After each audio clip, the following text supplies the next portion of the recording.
Abra sua Bíblia comigo no livro de Êxodo, o capítulo é o número 33. É um dos meus textos preferidos das Sagradas Escrituras. Estamos no segundo dia das nossas primícias. E é tempo de renovo, de choro, de riso. É tempo de um agir profundo do Espírito Santo em nós, amém? Glória a Deus por isso.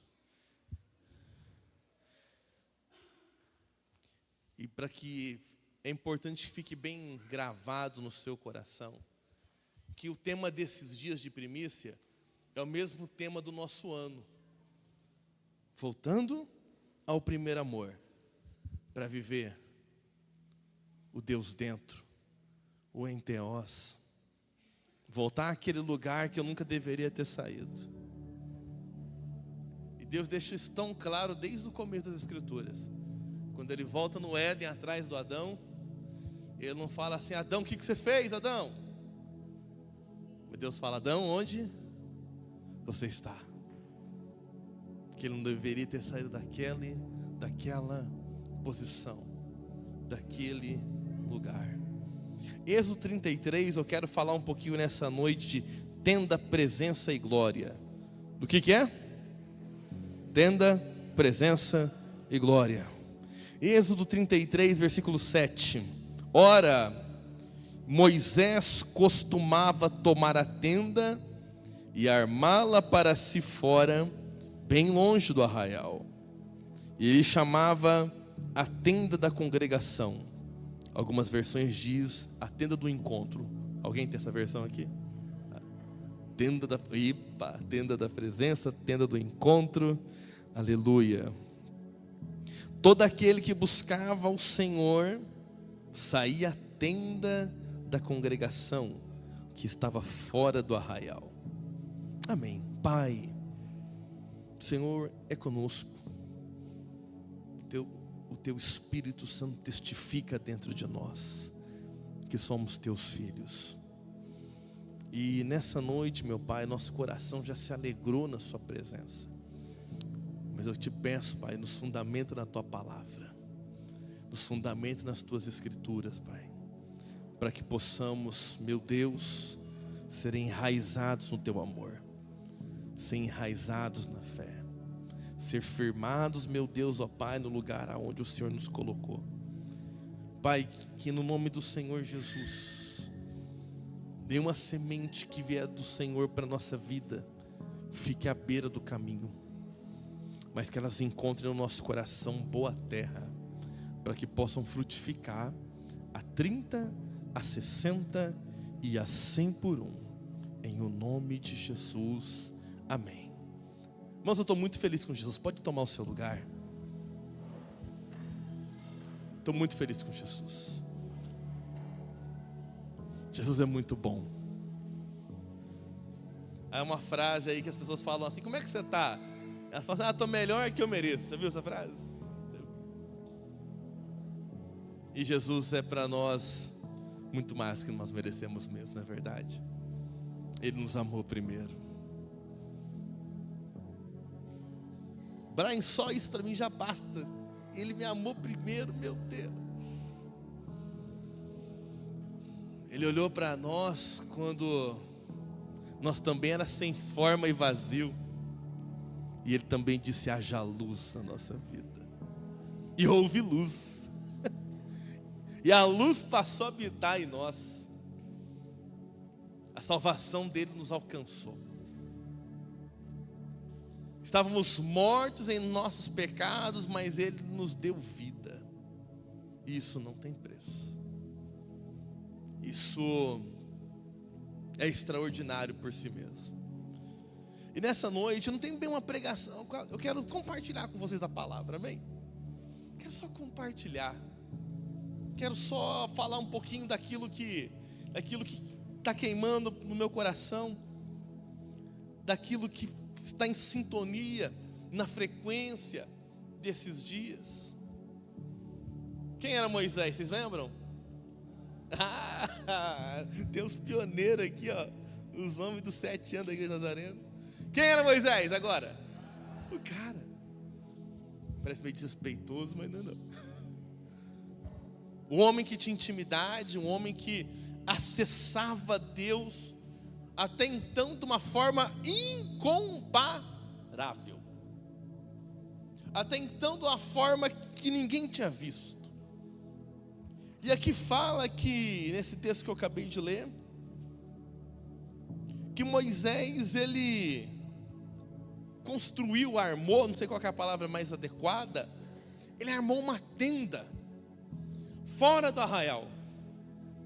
Porque no arraial é cheio de problema, irmão. No arraial é cheio de preocupação. Garanto que na sua casa tem desafios para você tratar. Há problemas para você enfrentar. Há muitas vozes. No nosso dia tem muitas vozes. E aí o que Moisés faz? Ele constrói uma tenda retirada. Constrói uma tenda num lugar retirado do povo. Para quê? Para que nada quebrasse a intimidade, para que nada o distraísse, para que nada roubasse a sua atenção naquele momento do encontro dele com Deus. Era o momento do encontro. Era o momento ao qual ele tinha para estar num particular com Deus. Porque, irmãos, eu sei que assim como eu, você ora o dia todo, não é verdade? Você está no trabalho, você lembra de uma coisa, você ora. Você vê alguém, você ora. Você lembra de alguma coisa, você ora. E isso é muito bom. Isso é muito bom. Isso é muito importante. Porém, isso não substitui o tempo de você fechar a porta do quarto. Isso não substitui o tempo de você entrar na sua tenda do encontro. Porque isso está mostrando o quanto ele é valioso para você. O bem mais caro que nós temos se chama vida. Nada vale mais do que a vida. Você pode ter milhões, mas se tiver com os dias contados, você não vai desfrutar daquilo. Não vai. E aí quando você dispõe de tempo, e tempo é vida, quando você separa tempo, e tempo é vida, para estar com Ele, você está dizendo: eu estou entregando a minha maior oferta. Eu estou entregando aquilo que eu tenho de mais precioso. Eu estou entregando aquilo que eu tenho de mais insubstituível. Porque o segundo que eu acabei de viver, eu não vou viver ele nunca mais.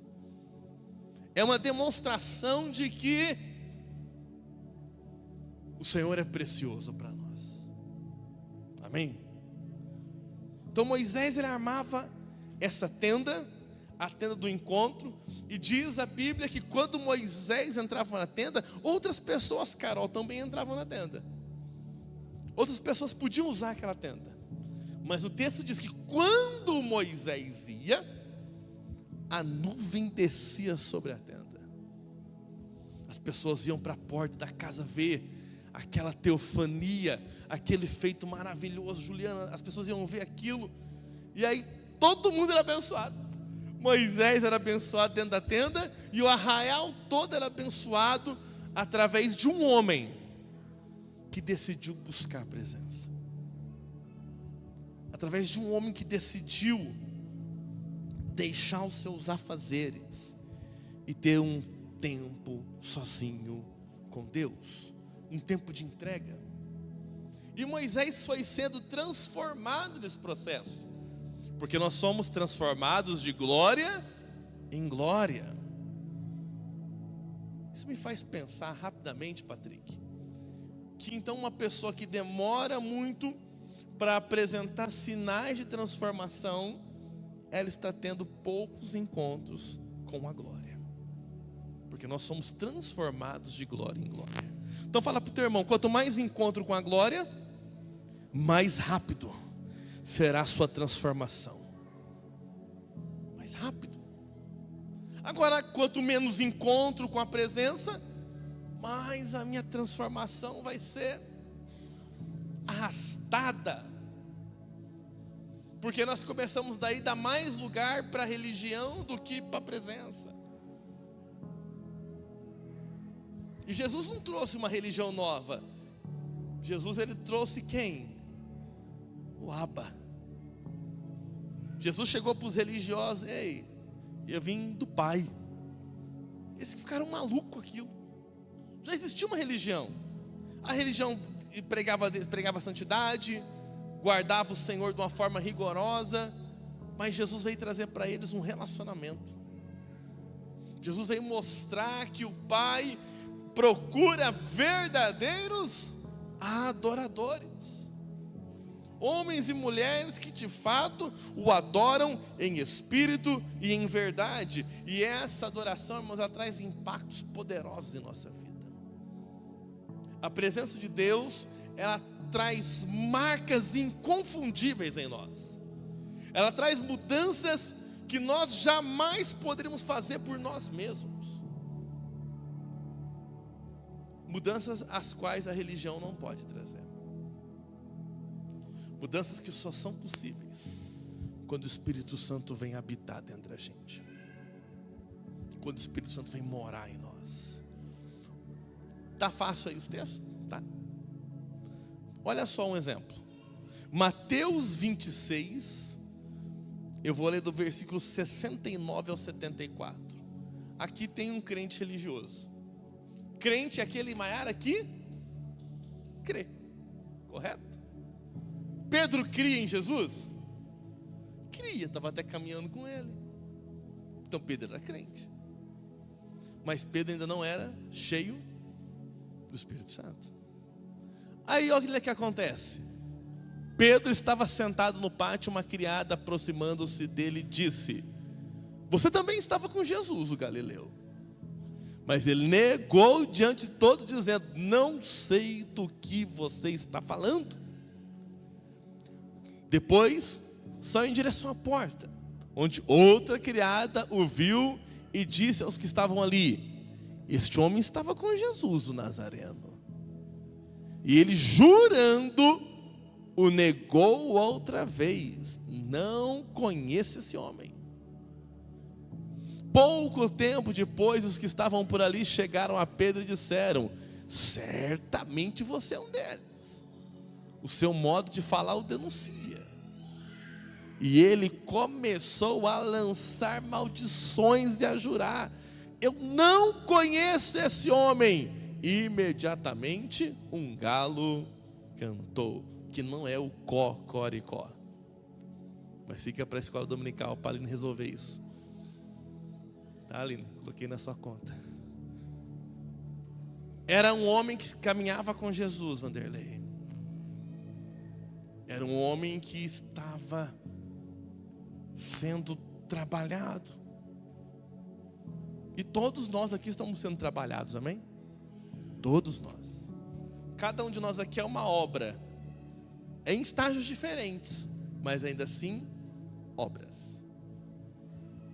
A única coisa igual que nós temos aqui é que nenhum de nós está concluído. Alguns estão mais avançados que os outros.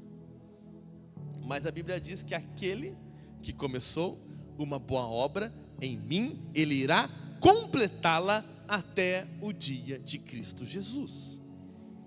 Talvez alguns de nós, Brian, já está na calçada de fora. Outros podem estar na fundação. Não importa. Aquele que começou uma boa obra, ele vai completá-la. E o avanço dessa obra vai se dar à medida a liberdade que nós dermos para o Espírito Santo se mover em nós. Por isso que mesmo Jesus tendo treinado os discípulos por 3 anos, ele diz assim: ei, eu vou, mas vocês vão ficar em Jerusalém. Não saiam de Jerusalém até que do alto vocês sejam revestidos de poder. Porque ia chegar uma hora que o treinamento não bastaria, Braidner.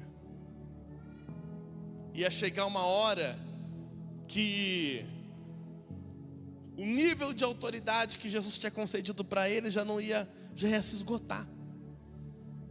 Eles precisavam ser cheios do Espírito Santo. E Pedro aqui é um exemplo de como simplesmente estarmos caminhando com Jesus não quer dizer que estamos cheios do Espírito Santo.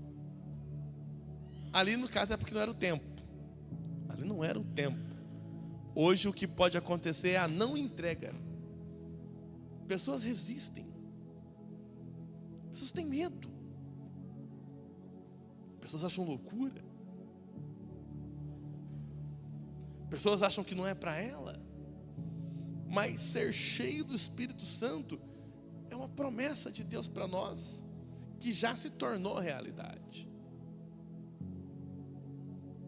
A gente tem um louvor que a gente canta aqui que se... Como é que é? Que ele está errado. Não é esse não, vou pensar nesse agora também. Tem um louvor, como é que é? Ai, que fala que a promessa vai vir, a promessa vai vir. Ah, vem como prometeste. Então vem, ele já veio. Ele já está aqui.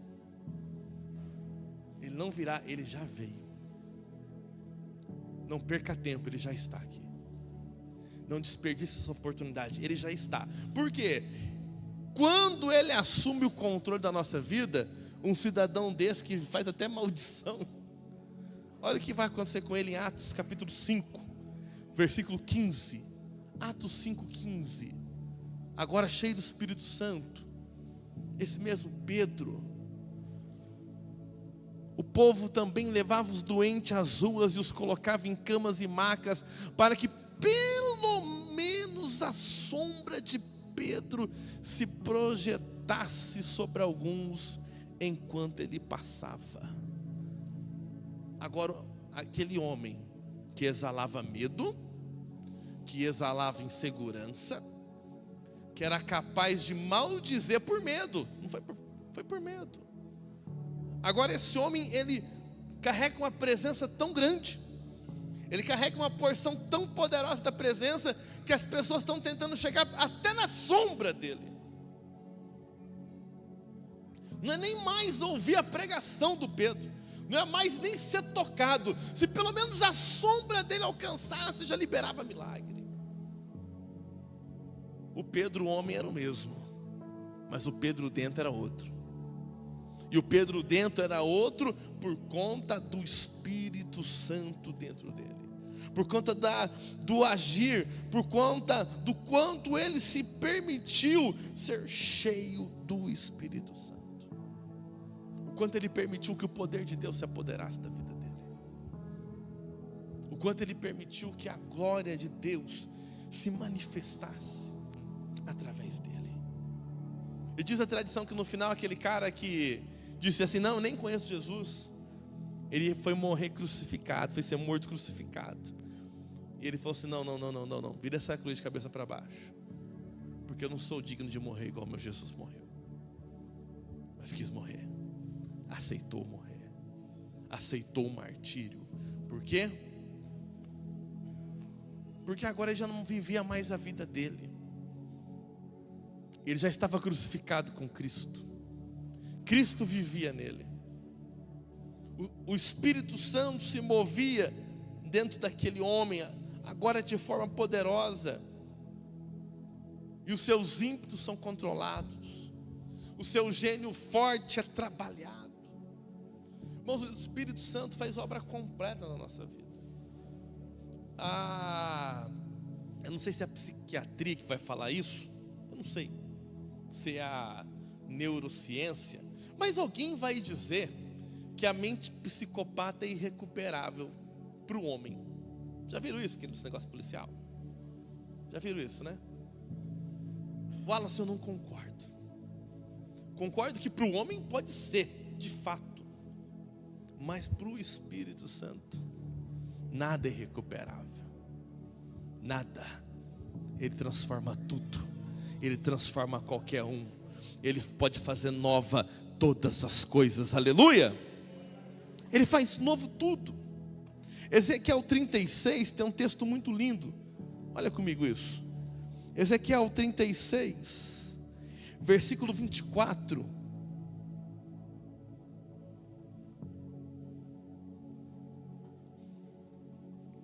Fala dessa promessa, ainda enquanto promessa. Pois eu os tirarei dentre as nações, e os ajuntarei de todas as terras, e os trarei de volta para a sua própria terra.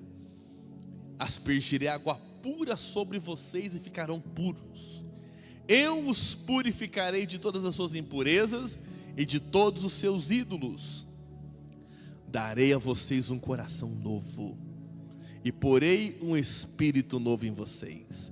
Tirarei de vocês o coração de pedra, e em troca darei um coração de carne. Porei o meu espírito em vocês, e os levarei a agir segundo os meus decretos, e obedecer fielmente as minhas leis. Glória a Deus por isso. Glória a Deus por isso.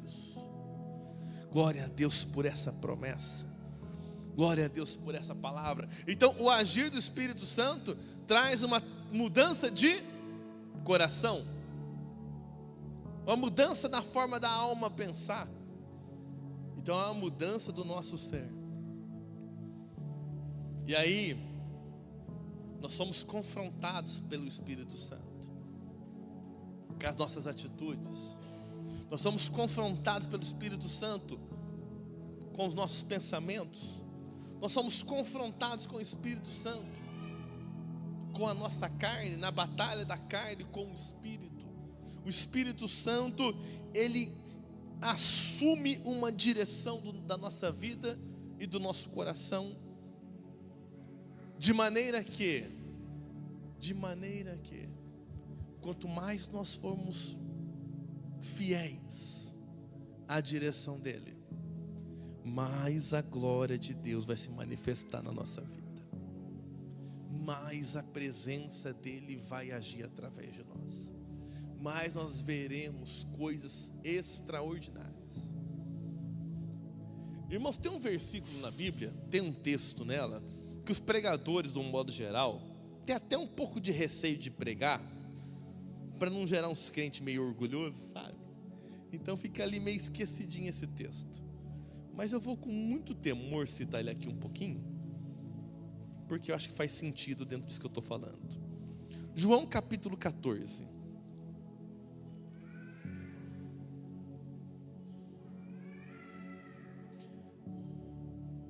Versículo 12.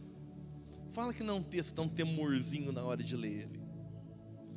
Jesus dizendo: digo a verdade, aquele que crê em mim fará também as obras que eu tenho realizado, fará coisas ainda maiores do que esta, porque eu estou indo para o Pai.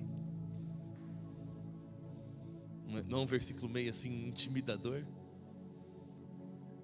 O homem que está dizendo isso andou sobre as águas. O homem que disse isso, um dia ele tocou no leproso, e o leproso foi curado. E antes que alguém falasse assim para ele: ih, você tocou no leproso. Quando olharam, cadê o leproso? Não é mais leproso? Não é mais leproso? Aleluia. E ele fala que aqueles que creem nele farão coisas maiores do que aquele fez. Irmãos, eu tenho um temor com esse texto. Tenho um temor, mas não pode ser medo. Porque se você lembrar, em Marcos capítulo 5, a partir do versículo 25, tem a história de uma mulher que havia 12 anos sofria de uma hemorragia. Lembra desse texto? Não vou nem pedir para você abrir. E ela fala assim na casa dela: ah, se eu tão somente fizer uma campanha com ele de 7 dias. Não, ela fala: se eu tão somente tocar nas suas vestes, na orla do seu manto, isso, tocar no seu manto, eu ficarei curada. E aquela mulher, ela sai nessa fé. Ela vai como Gideão na tua força, vai nessa tua força. Ela foi naquela fé. E quando ela chega, toca na veste de Jesus, e imediatamente a hemorragia cessa. Imediatamente. E é interessante que Jesus não fala: ei, quem foi que arrancou um pedaço da minha veste? Porque a vontade dele era tocar na veste. Ele não fala quem foi que arrancou um pedacinho aqui do meu talite, porque eu estou vendo que está faltando um pedaço, estou vendo que rasgaram o manto. Não, ele percebe: alguém me tocou, porque de mim saiu o poder. Ela acessou o poder. A fé abre acesso ao poder de Deus. Ela gerou fé de um nível que ela acessou o poder de Deus que estava em Jesus. Então perceba que ela tocou nele e foi curada. Mas ele disse naquele outro texto que nós faríamos coisas ainda maiores. E aí, quem eu não falei ainda? Com o David. David, eu já ficaria muito contente se acontecesse comigo e você. Mas se Jesus prometeu que ia acontecer coisa maior, é porque vai acontecer coisa maior. Atos 19:11, Lília. Em Atos 19:11, um outro homem cheio do Espírito Santo, que agora tem um ministério com mais tempo, é por isso que pode fazer coisas maiores, porque tem mais tempo. Deus fazia milagres. Olha, você percebeu que aqui gerou uma nova categoria? Já não é mais só milagre, agora é milagre extraordinário. Milagre por si só já é extraordinário, não é, irmã Cláudia? Diaconisa Cláudia. Por si só já é extraordinário. Mas a Bíblia está dizendo que o apóstolo Paulo estava vivendo uma plenitude tão grande do Espírito Santo, que os milagres que aconteciam através da vida dele eram espantosos, eram antinaturais. Então Deus fazia milagres extraordinários por meio de Paulo, 12, de modo que até os lenços e aventais que Paulo usava, levados e colocados sobre os enfermos, eram levados e colocados sobre os enfermos. Estes eram curados de suas doenças, e os espíritos malignos saíam. Isso não aconteceu no ministério de Jesus. E Jesus tocou na veste. Já com a liberação do poder de Deus, que começa na cruz e culmina com a descida do Espírito Santo, um tempo de milagres maiores é liberado. E agora a roupa de um santo homem de Deus é levada até um enfermo, e ali o milagre acontece. Ali acontece uma dimensão de milagre além daqueles que Jesus teve tempo de praticar por Ele mesmo. Mas tudo isso se resume à presença. Tudo isso se resume a uma vida no Espírito, a um domínio no Espírito. E quando nós olhamos esse nível de milagre, olhamos esse nível de entrega, nós temos a oportunidade de olhar para a nossa vida e percebemos que há um espaço para a gente avançar. Há um espaço para a gente ser mais dependente. Há um espaço para a gente crer mais. Há um espaço para a gente ir mais até a tenda do encontro. Porque Deus sempre tem mais. Moisés, ele começa indo na tenda do encontro. E ali a glória de Deus se manifesta. Moisés passa a ter intimidade com a presença de Deus. Mas Deus sempre tem mais. E aquele Moisés, depois agora de ter intimidade, ele entende: tem algo mais em Deus que eu não estou vendo. Moisés percebe, conversando com Deus face a face, como diz o texto, mas ele percebe que tem algo que ele ainda não acessou. Moisés, que era o cara. Percebe, pastor Eduardo, que tem algo de Deus que ele não estava acessando. Mesmo com intimidade, mesmo com busca, mesmo na tenda do encontro, ele percebe. E nós temos que ter essa clareza. Será que tem algo de Deus para nós que nós ainda não acessamos? Você crê nisso? que tem algo de Deus para você, que você ainda não acessou. Está guardadinho lá, uma caixa com o seu nome, um papel, como é que chama aquele? Um laço bonito. Ô Daleia, abre a caixa, Daleia. Fala pro teu irmão, é tempo de abrir a caixa. Amém? É tempo de abrir essa caixa, aonde tem algo em Deus que nós ainda não acessamos. É tempo de nós clamarmos por isso. Irmãos, eu já comecei o ano clamando por isso. Eu quero abrir minha caixa. Eu quero abrir. Eu quero acessar o que ainda não foi acessado. Eu quero ter mais encontro com a glória, porque nós somos transformados nesse glória em glória. E Moisés ali na intimidade, na presença, na tenda do encontro, da tenda, ele ganha intimidade com a presença, ele percebe que tem algo além, e aí eu creio que Deus coloca uma pista no coraçãozinho dele, e o próprio Moisés fala assim: Senhor, descobri, tem algo mais, me mostra a tua glória. Há algo além da presença.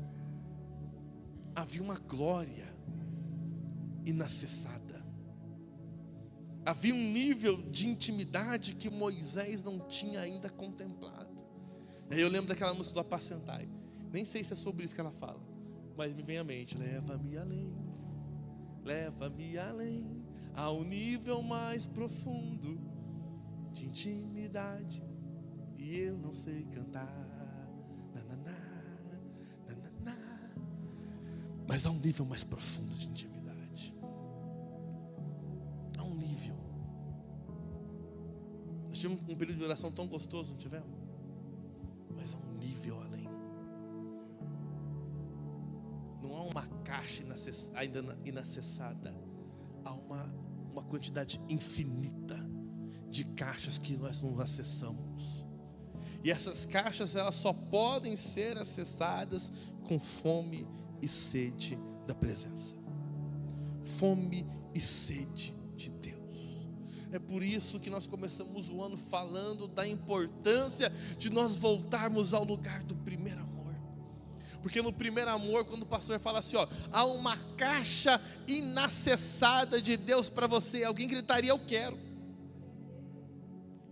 Está vendo? Está vendo? Ninguém vai falar eu quero? Esse é o quarto amor já.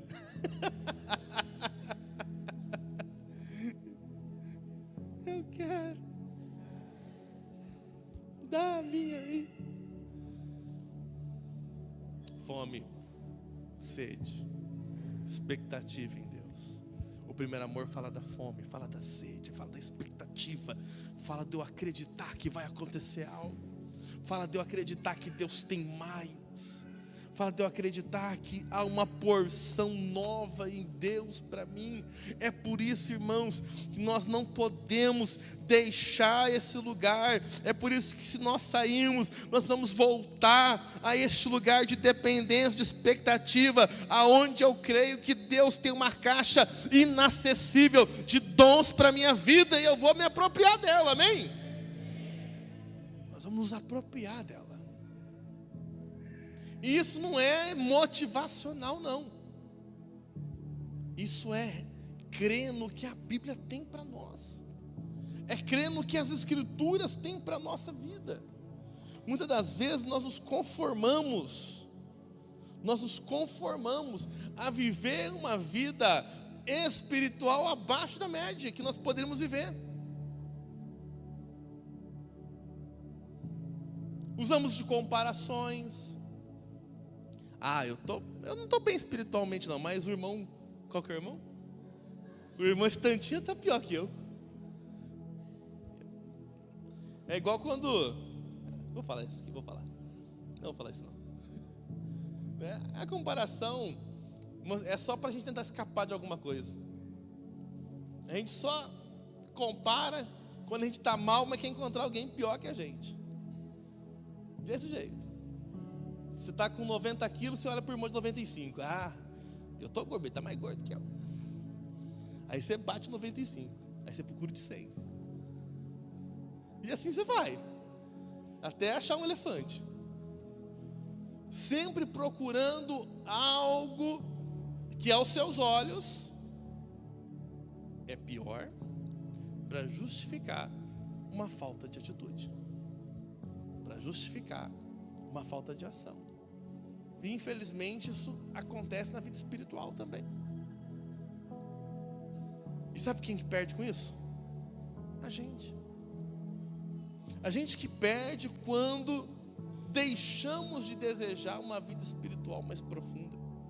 Quando deixamos de desejar uma vida espiritual com uma realidade ativa, com uma realidade fervorosa, com uma realidade de ainda ter expectativas que Deus tem coisas novas para a nossa vida.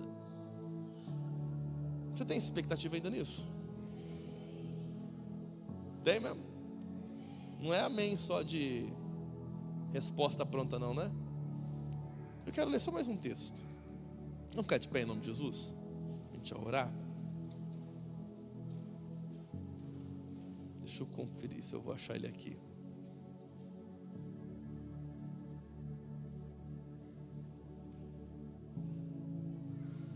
A Bíblia diz em 1 Coríntios capítulo 2, versículo 9 o seguinte: nem olhos viram, nem ouvidos ouviram, nem jamais penetrou no coração humano o que Deus tem preparado para aqueles que o amam.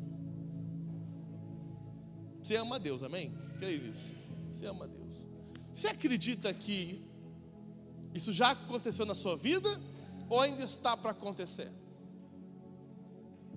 Nem olhos viram, nem ouvidos ouviram, nem subiu ao coração o que Deus tem preparado.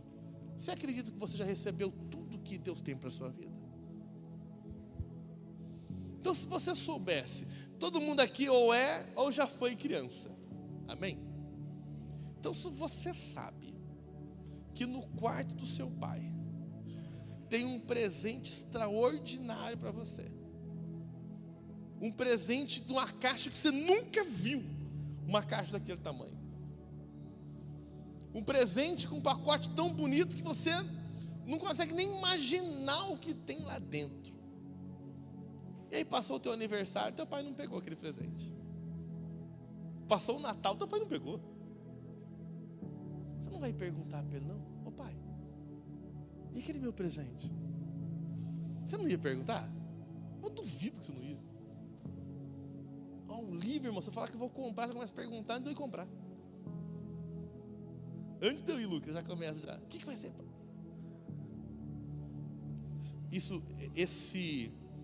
Essa expectativa da criança ser surpreendida pelo pai, um coração puro, um coração dependente. Se a Bíblia fala que há algo de Deus que nós não vimos, não ouvimos, nem imaginamos, irmãos, precisamos pedir isso para Deus. Precisamos pedir que isso realize. Precisamos pedir para que isso aconteça.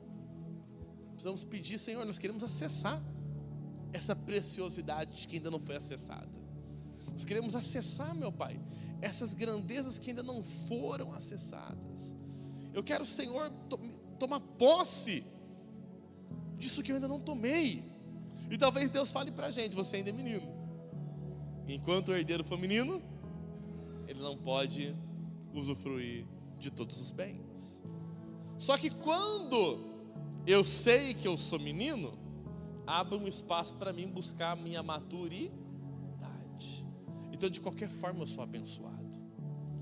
A partir do momento que eu começo a ir em direção de saber o que o Pai tem para mim, esse processo já é um processo de bênção, já é um processo de crescimento, já é um processo de aprendizado, já é um processo de transformação, já é um processo para você encontrar algo em Deus que você ainda não encontrou, de você acessar um lugar em Deus que você ainda não acessou. Irmãos, é muito legal, é incomparável isso, eu não sei nem te dizer.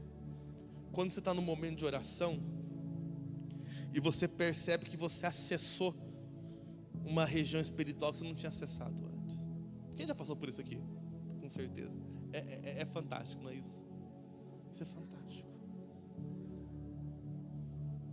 Vem palavras do Senhor ao seu coração, novas línguas, visões. É algo fantástico de Deus. Mas Deus tem coisas muito maiores que essa para nós.